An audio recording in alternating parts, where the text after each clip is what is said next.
দত্তহীন ভাষায় এর প্রতিবাদ জানাই। উই ওয়ান্ট জাস্টিস, অভয়ার ন্যায় বিচারের জন্য যে স্লোগান উঠেছিল, সেই স্লোগান ছিল অভয়ার ন্যায় বিচারের জন্য, দুর্নীতির বিরুদ্ধে লড়াইয়ের জন্য, থ্রেড কালচারের বিরুদ্ধে লড়াইয়ের জন্য। আমি মনে করিয়ে দিতে চাই স্বাস্থ্যমন্ত্রীকে যে এই স্লোগান একদিন আপনিও রাস্তায় রাস্তায় দিতেন। তখন কি মনে হতো না যে এই স্লোগানটা অন্তর থেকে কি দিতেন? তাহলে আমি মনে করি উনি এই ধরনের সিদ্ধান্ত যদি কিছু বলে থাকেন, আমি এর তীব্র প্রতিবাদ জানাচ্ছি। এবং পাশাপাশি এটা বলতে চাই যে উনি যে নির্দেশিকা দিয়েছেন বা যে অর্ডার দিচ্ছেন, হ্যাঁ, সেই অর্ডার অবিলম্বে প্রত্যাহার করুক এবং অভয়ার ন্যায় বিচারের দাবিতে যা যা করণীয় কর্তব্য আছে সেইগুলোকে পালন করা উচিত। একাধিক ব্যক্তির গ্রেপ্তার, এভিডেন্স টেম্পার এবং ইনভেস্টিগেশন হাতে দোষীরা এখনো মুক্ত কেন? সিবিআই দিনের পর দিন ব্যর্থতার নজির সৃষ্টি করছে কেন? এই এমএলএ গুলো নিয়ে, এই ঘটনাগুলোকে নিয়ে স্বাস্থ্যমন্ত্রীর কথা বলা উচিত বলে আমি মনে করি। বর্ধমান মেডিকেল কলেজের দেওয়ালে আরজিকর কাণ্ড নিয়ে স্লোগান, 24 ঘন্টার মধ্যে সেই সব স্লোগান মুছে ফেলার নির্দেশ স্বাস্থ্যমন্ত্রীর।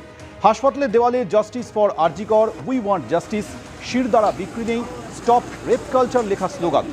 আরজিকর কাণ্ডের সময় যে ছাত্র আন্দোলন হয়েছিল সেই সময় লেখা স্লোগান মুছে ফেলার নির্দেশ।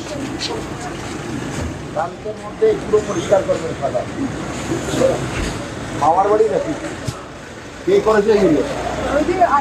কে করেছে এগুলো? কালকের মধ্যে কোন খেলা নামে বলবেন? Madam madam madam madam madam আপনি চলে কালকের মধ্যে প্রত্যেকটা সাধারণ করবেন। নিজেদের কলেজ সেটাই নষ্ট করছে। স্টুডেন্ট রিপ্রেজেন্টেটিভ কেউ যদি থাকে তো আনবেন।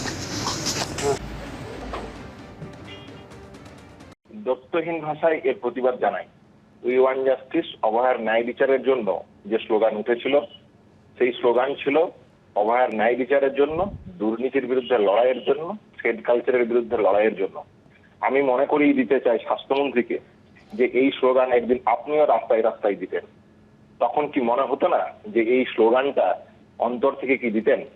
তাহলে আমি মনে করি উনি এই ধরনের সিদ্ধান্ত যদি কিছু বলে থাকেন, আমি এর তীব্র প্রতিবাদ জানাচ্ছি।